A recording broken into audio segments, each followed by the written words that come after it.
Welcome to Sharing Bible Truth and Prophecy Ministries.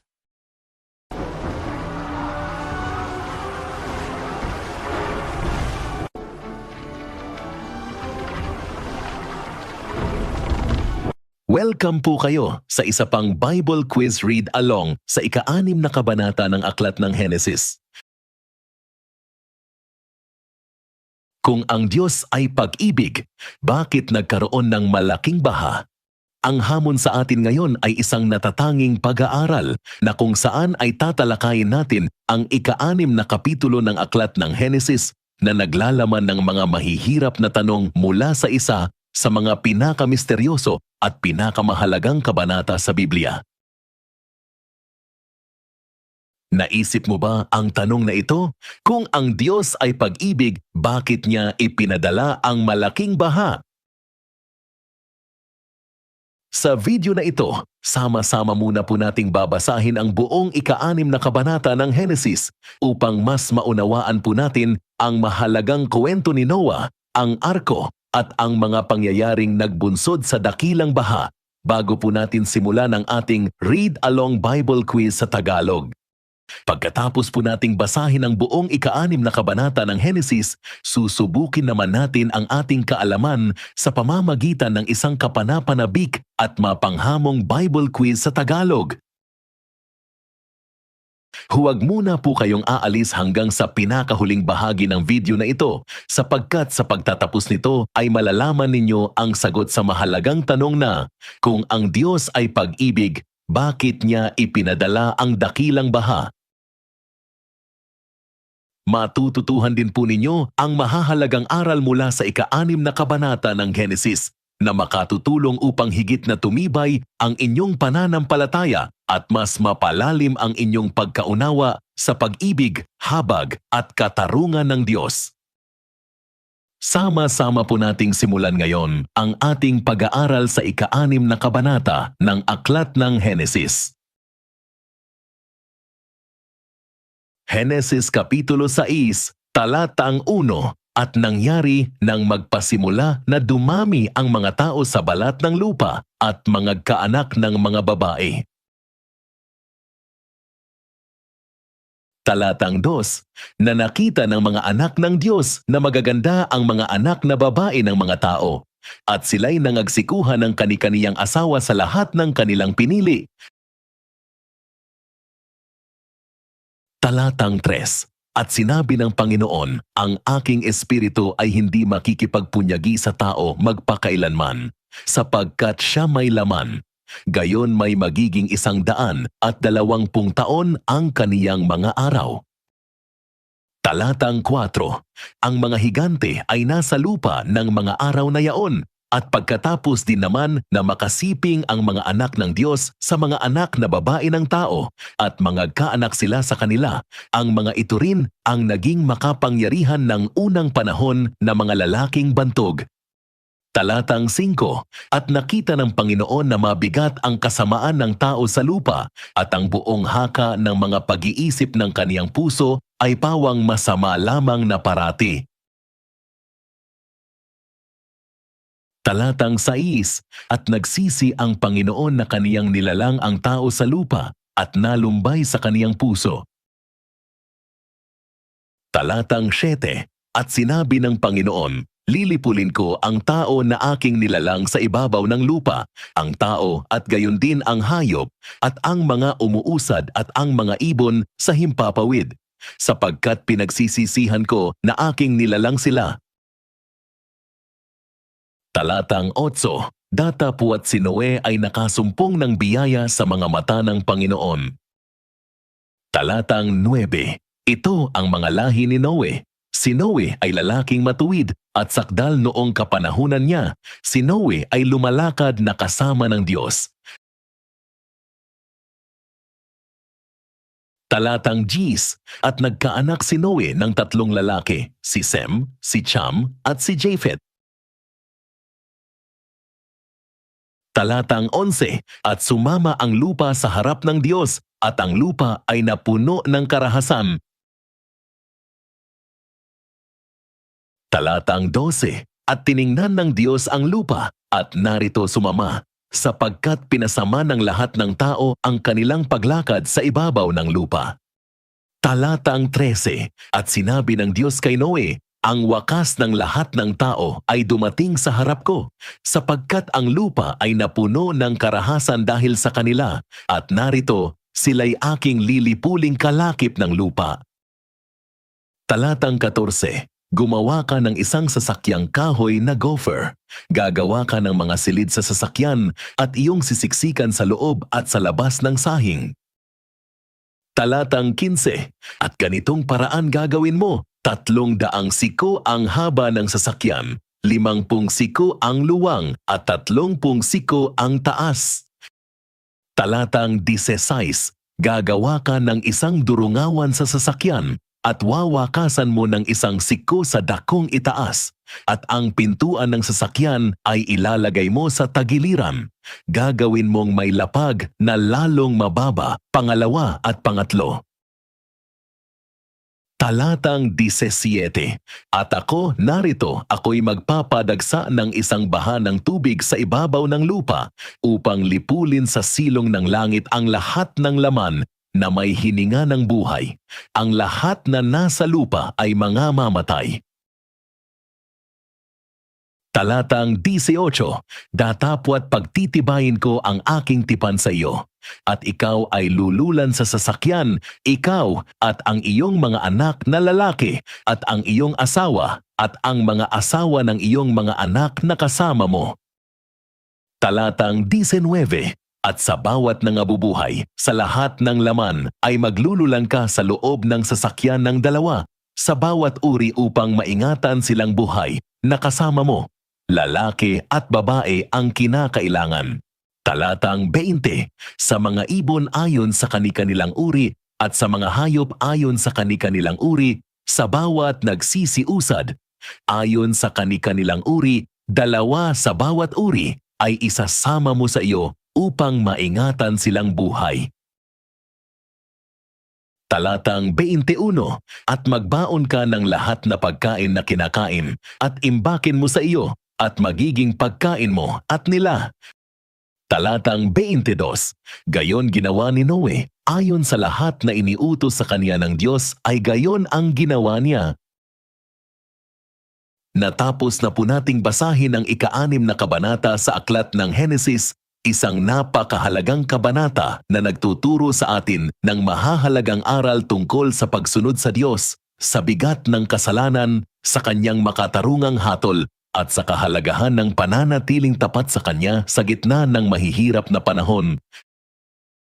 Ngayon naman po ay panahon na upang subukin kung gaano po natin naunawaan ang mahalagang kwento at mga aral mula sa ika-6 na kabanata ng aklat ng Henesis sa pamamagitan ng ating Read Along Bible Quiz sa Tagalog.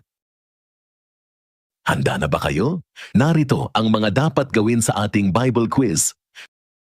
Basahing mabuti ang bawat tanong. Hintayin ang countdown timer.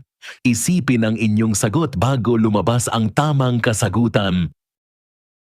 At higit sa lahat, huwag lamang po sana nating tandaan ang mga sagot, kundi maunawaan din po natin ang mga espiritual na aral at mahahalagang aplikasyon sa buhay na makatutulong po sa atin upang higit na mapalapit po tayo sa Diyos at makalakad ng tapat kasama Niya araw-araw. Handa na ba kayo? Simulan na po natin ang ating ika-6 na kapitulo sa aklat ng Henesis Read Along Bible Quiz sa Tagalog. Subukin po ang inyong kaalaman sa salita ng Diyos, matuto ng mahahalagang espiritual na aral, at alamin po ninyo kung gaano karami ang inyong natatandaan mula sa mga mahahalagang pangyayari at aral na matatagpuan sa ika-6 na kapitulo sa aklat ng Henesis. Simulan na po natin. Unang tanong, sino ang tinutukoy ng mga anak ng Diyos, sons of God, na nakakita sa kagandahan ng mga anak na babae ng tao sa simula ng kabanata?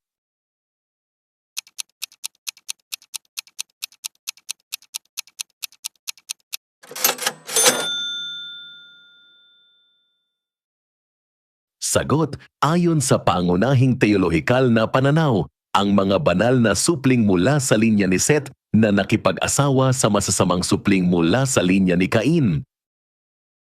Henesis Kapitulo 6 talatang 2, na nakita ng mga anak ng Diyos na ang mga anak na babae ng mga tao ay magaganda at sila'y nangag-asawa ng lahat ng kanilang nagustuhan. Aral sa buhay. Ang maling pakikipag-ugnayan o pagpili ng makakasama sa buhay na walang takot sa Diyos ay maaaring mag-akay sa atin at sa ating pamilya sa espiritual na pagkaligaw at kapahamakan. Ikadalawang tanong, ilang taon ang itinakda ng Panginoon bilang palugit o hangganan ng buhay ng tao bago sumapit ang hatol na pagpapadala ng dakilang baha sa lupa?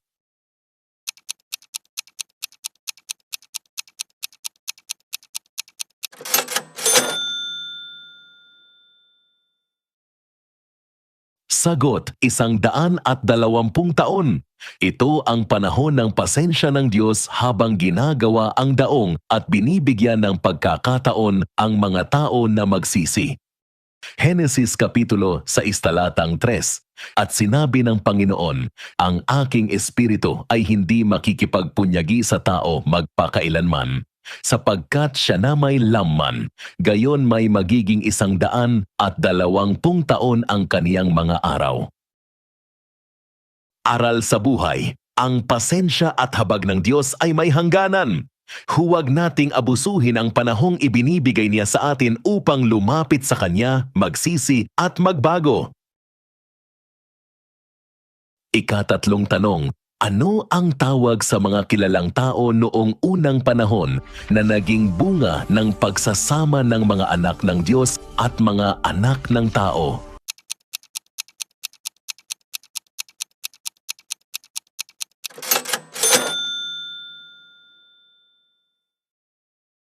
Sagot, mga higante.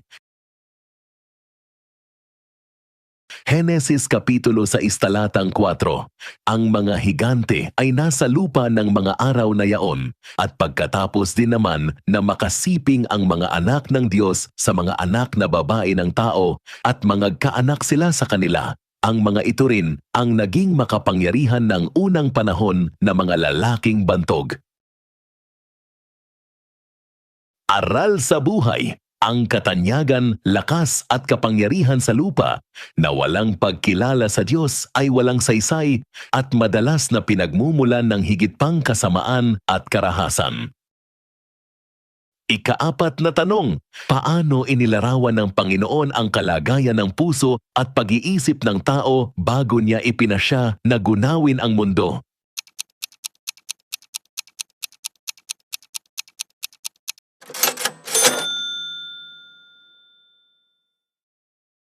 Sagot, nakita ng Panginoon na ang kasamaan ng tao ay napakalaki at ang bawat adikain o laman ng kaisipan ng kanyang puso ay palaging masama lamang. Henesis Kapitulo 6 talatang 5, at nakita ng Panginoon na napakalaki ng kasamaan ng tao sa lupa at ang buong hinuha ng mga pag-iisip ng kaniyang puso ay patuloy na masama lamang. Aral sa buhay, bantayan natin ang ating puso at isipan dahil ang panlabas na kasalanan ay nagmumula sa madilim at hindi matuwid na pag-iisip. Ikalimang tanong, ano ang naging damdamin ng Panginoon nang makita niya ang bigat ng kasamaan ng tao sa lupa?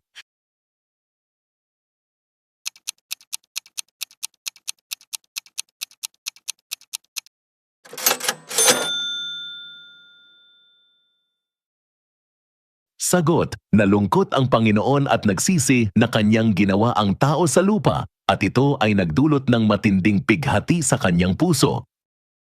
Henesis Kapitulo 6 talatang 6, at nagsisi ang Panginoon na kaniyang nilalang ang tao sa lupa at nalumbay sa kaniyang puso. Aral sa buhay, ang ating mga kasalanan at pagrerebelde ay hindi lamang lumalabag sa batas ng Diyos, kundi hayagang sumasakit at nagbibigay ng pighati sa kanyang puso. Ika-6 na tanong, bukod sa tao, ano-ano pa ang ipinasya ng Diyos na lipulin sa ibabaw ng lupa dahil sa kasamaan?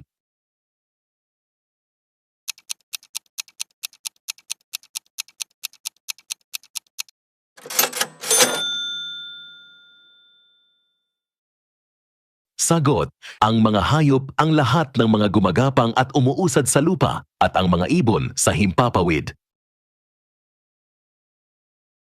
Henesis Kapitulo 6 talatang 7. At sinabi ng Panginoon, lilipulin ko ang tao na aking nilalang sa ibabaw ng lupa, ang tao at gayon din ang hayop, at ang mga umuusad at ang mga ibon sa himpapawid, sapagkat pinagsisisihan ko na aking nilalang sila. Aral sa buhay, ang kasalanan ng tao ay may malawak na epekto na nagdadala ng sumpa at pagkasira maging sa kalikasan at sa kapaligirang kanyang ginagalawan. Ika-7 tanong, sino ang tanging nakasumpong ng biyaya o pabor sa mga mata ng Panginoon sa gitna ng tiwaling unang henerasyon noon?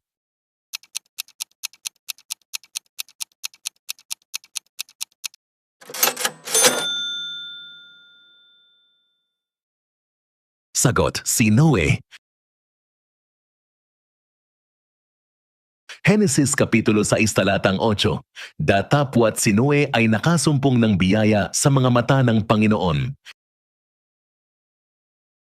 Aral sa buhay, kahit na ang buong mundo ay lumalakad sa kasamaan, maaari tayong manatiling tapat at makasumpong ng biyaya sa paningin ng Diyos kung pipiliin nating mamuhay ng matuwid para sa Kanya.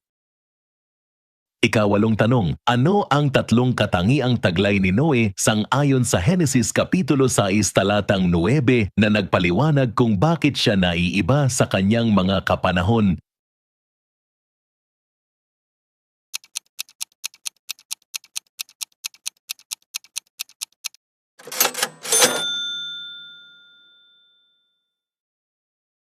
Sagot, siya ay isang taong matuwid, walang kapintasan sa kanyang mga kapanahon, at siya ay lumakad kasama ng Diyos.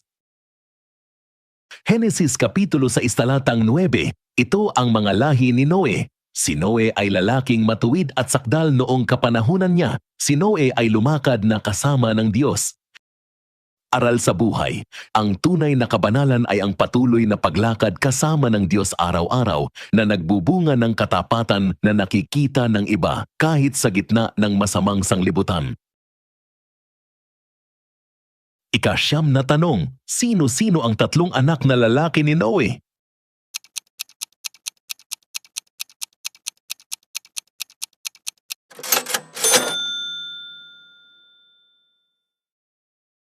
Sagot, si Sem, si Ham at si Japet. Henesis Kapitulo 6 talatang 10, at nagkaanak si Noe ng 3 lalaki, si Sem, si Ham at si Japet. Aral sa buhay, bilang mga magulang o pinuno, ang ating matuwid na pamumuhay ay nag-iiwan ng pamana at proteksyon para sa susunod na henerasyon ng ating pamilya. Ika-10 tanong, anong partikular na kasalanan o kalagayan ang hayagang binanggit na pumuno sa lupa bukod sa espiritual na katiwalian?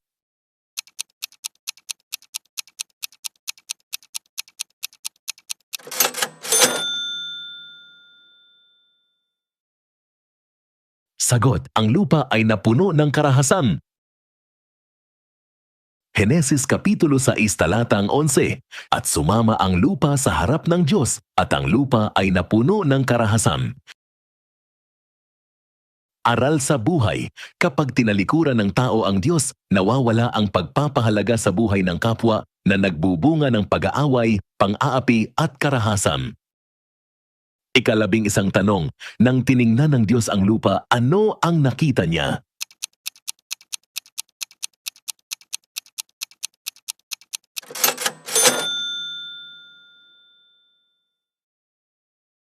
Sagot, nakita ng Diyos na ang buong lupa ay narumihan ng kasalanan at ang lahat ng tao ay nagpakatiwali ng kanilang pamumuhay.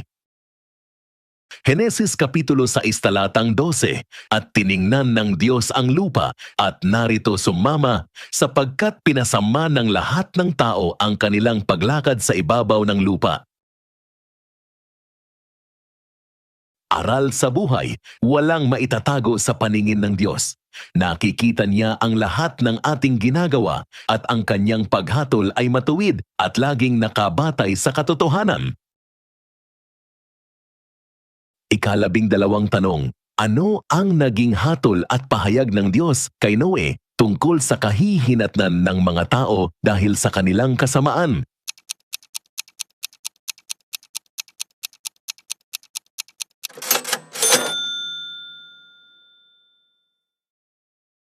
Sagot, sinabi ng Diyos na dumating na ang wakas ng lahat ng tao at lilipulin niya silang kasama ng buong lupa dahil sa kanilang karahasan. Henesis Kapitulo 6 talatang 12. At sinabi ng Diyos kay Noe, ang wakas ng lahat ng tao ay dumating sa harap ko, sapagkat ang lupa ay napuno ng karahasan dahil sa kanila, at narito sila'y aking lilipuling kalakip ng lupa. Aral sa buhay, ang hustisya ng Diyos ay tiyak na darating. Ang bawat kasamaan at karahasan na ginagawa sa lupa ay may katapat na pananagutan sa harap niya. Ika-13 tanong, anong uri ng kahoy ang iniutos ng Diyos kay Noe na gamitin sa paggawa ng daong?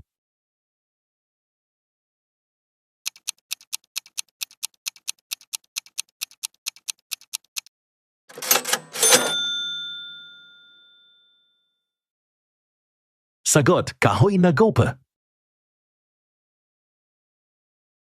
Henesis Kapitulo 6 talatang 14. Gumawa ka ng isang sasakyang kahoy na gopher. Gagawa ka ng mga silid sa sasakyan at iyong sisiksikan sa loob at sa labas ng sahing. Aral sa buhay, ang pagsunod sa Diyos ay nangangailangan ng seryosong pansin at matamang pakikinig sa mga detalye. Kapag nag-utos ang Diyos, dapat nating sundin ang kanyang eksaktong pamamaraan at hindi ang ating sariling kapasyahan. Ika-14 na tanong, ano ang iniutos ng Diyos na gawin sa daong upang protektahan ang loob at labas nito para hindi pasukin ito ng tubig?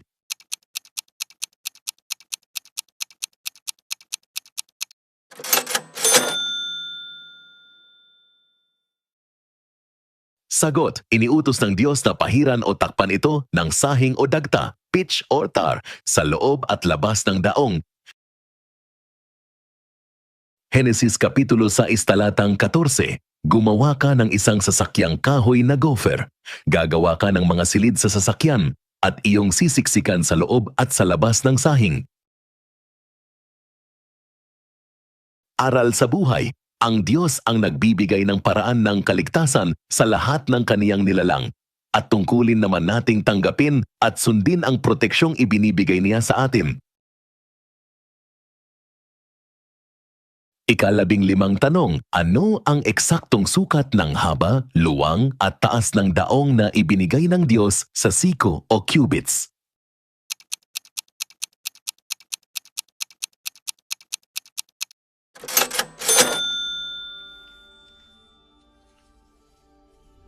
Sagot, haba, 300 siko, luwang, 50 siko, taas, 30 siko. Henesis Kapitulo 6 talatang 15. At ganitong paraan gagawin mo. 300 siko ang haba ng sasakyan, 50 siko ang luwang, at 30 siko ang taas. Aral sa buhay, may plano at disenyo ang Diyos sa bawat aspeto ng ating buhay. Subok at matatag ang kanyang mga sukat para sa ating kaligtasan. Ika-16 na tanong, saan dapat ilagay ang bintana ng daong at gaano kalayo ang puwang nito mula sa itaas?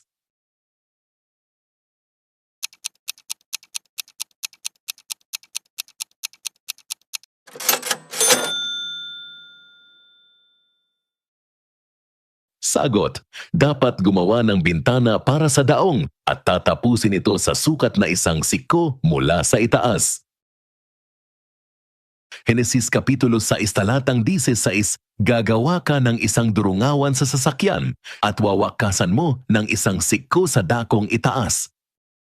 Aral sa buhay, sa gitna ng bagyo ng buhay, panatilihing nakabukas ang iyong bintana pataas, nakatingin sa Diyos sa halip na nakapokus sa malakas na ulan at hangin sa paligid. Ika-17 tanong, saang bahagi ng arkitektura ng daong iniutos ng Diyos na ilagay ang pinto nito?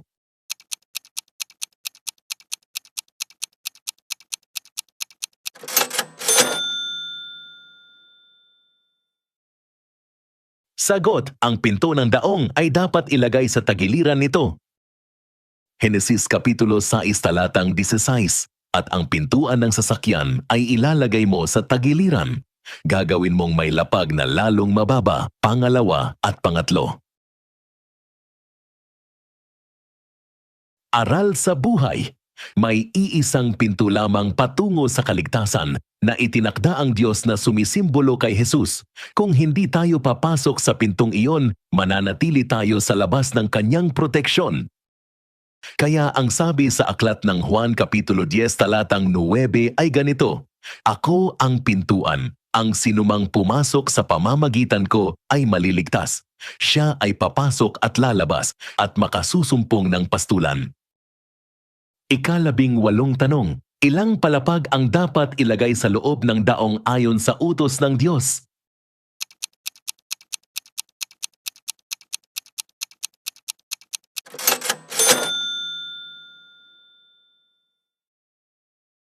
Sagot, 3 palapag. Henesis Kapitulo 6 talatang 16. Gagawin mong may lapag na lalong mababa, pangalawa at pangatlo. Aral sa buhay, may maayos tiyak na kaayusan at sapat na dakong paglalagyan ng Diyos para sa lahat ng kanyang inililigtas. Walang sino mang pinili niya ang mawawalan ng lugar sa kanyang plano. 19 na tanong, anong partikular na kalamidad ang gagamitin ng Diyos upang lipulin ang lahat ng may hininga ng buhay sa ibabaw ng lupa?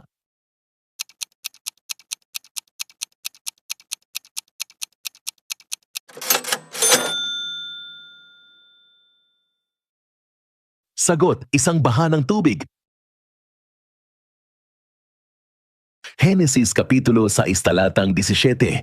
At ako, narito, ako'y magpapadagsa ng isang baha ng tubig sa ibabaw ng lupa upang lipulin sa silong ng langit ang lahat ng laman na may hininga ng buhay. Ang lahat na nasa lupa ay mga mamatay. Aral sa buhay, ang kapangyarihan ng kalikasan ay nasa ilalim ng kontrol ng Diyos. Gagamitin niya ang kanyang nilikha upang isakatuparan ang kanyang hustisya laban sa mga hindi pinagsisisihang mga kasalanan.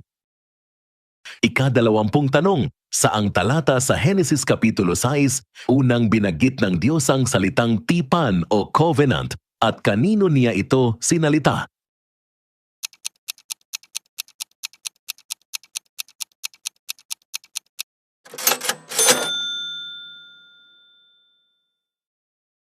Sagot, ang unang pagbanggit ng Diyos sa salitang tipan o covenant ay sa talatang 18, kung saan sinabi ng Diyos na itatatag o pagtitibayin niya ang kanyang tipan kay Noe.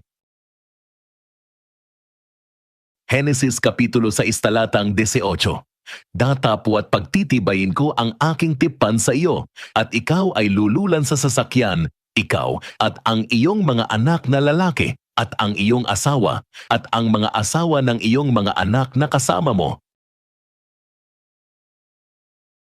Aral sa buhay, ang Diyos ay isang Diyos na tapat sa kanyang tipan. Hindi niya tayo inililigtas ng walang basehan, kundi sa pamamagitan ng kanyang maaasahang salita at banal na pangako sa atin.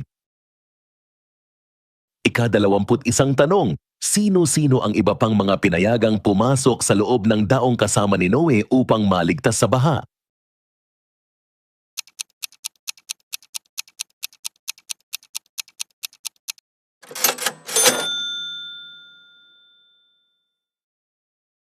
Sagot, ang kanyang 3 mga anak na lalaki, ang kanyang asawa at ang 3 asawa ng kanyang mga anak. Henesis Kapitulo 6 talatang 18. At ikaw ay lululan sa sasakyan, ikaw at ang iyong mga anak na lalaki, at ang iyong asawa, at ang mga asawa ng iyong mga anak na kasama mo. Aral sa buhay, ang tapat na pagsunod ng isang magulang sa Diyos ay maaaring maging daan ng kaligtasan at pagpapala para sa kanyang buong pamilya at sambahayan. 22 tanong, ilan ang bilang ng bawat uri ng buhay na nilalang o hayop ang unang iniutos ng Diyos na dalhin sa daong upang mapanatiling buhay?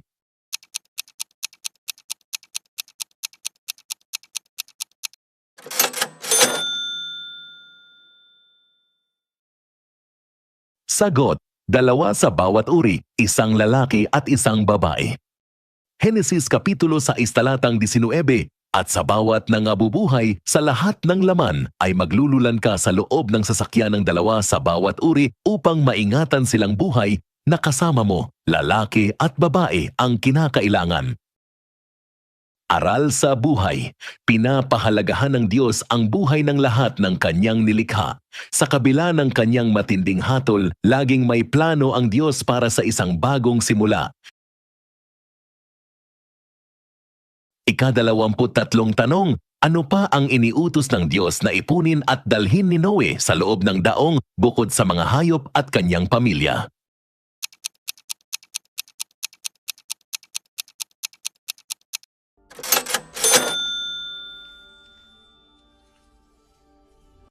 Sagot, lahat na pagkain na kinakain. Henesis Kapitulo 6 talatang 21, at magbaon ka ng lahat na pagkain na kinakain at imbakin mo sa iyo at magiging pagkain mo at nila. Aral sa buhay. Palaging nagbibigay ang Diyos ng babala upang tayo ay makapaghanda at upang hindi mapahamak ang lahat ng kaniyang mga nilikha. Ika-24 na tanong, paano masasabing isang dakilang hakbang ng pananampalataya ang paggawa ni Noe ng daong ayon sa huling talata ng kabanata?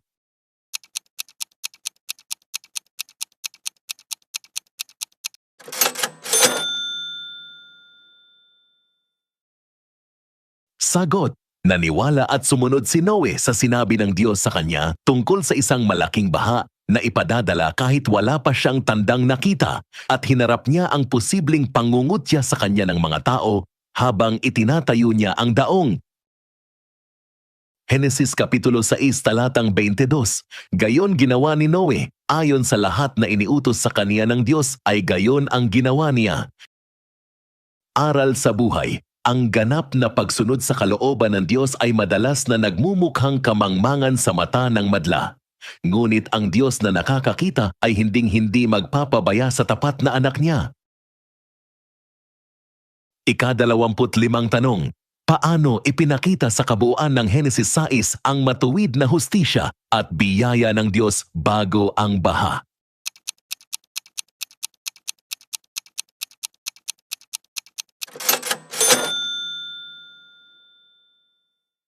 Sagot, ang hustisya ng Diyos ay makikita sa kanyang pasya na parusahan ang kasalanan talata 5 hanggang talatang 7 ng Henesis 6, habang ang kanyang biyaya ay makikita sa pagbibigay ng kaligtasan at tipan kay Noe at sa kanyang pamilya sa pamamagitan ng daong talatang 8 at 18.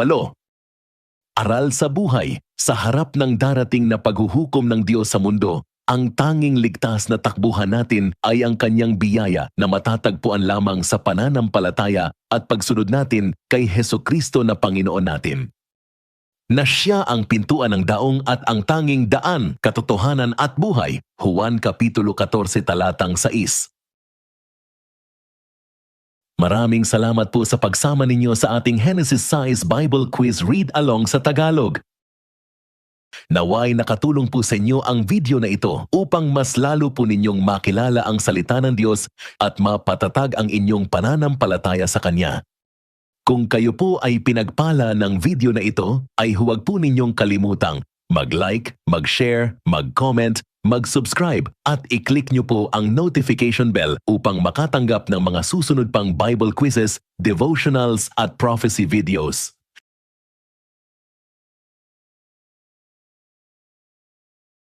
Tandaan po natin, ang mga lumalakad na kasama ng Diyos ay laging nakakasumpong ng biyaya sa kanyang paningin.